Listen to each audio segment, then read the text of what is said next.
Hello, Harvested here. In today's video I'm gonna show you how to fix any issues with your Canva app on iOS.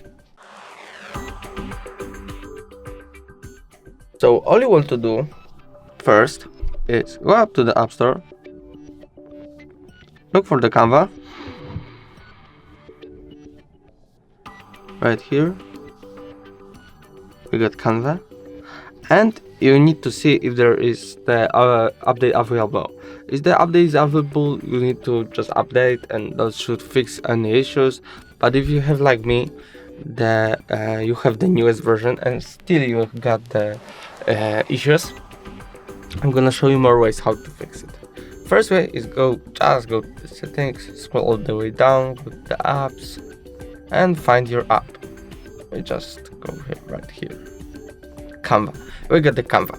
So what you want to change every settings for the fabric settings, like mine.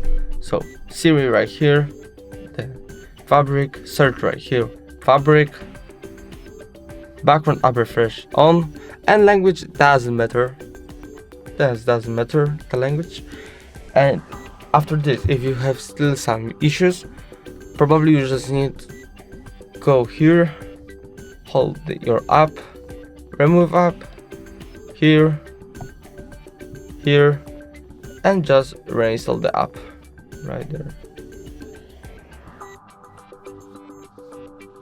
like this, and that should fix all issues.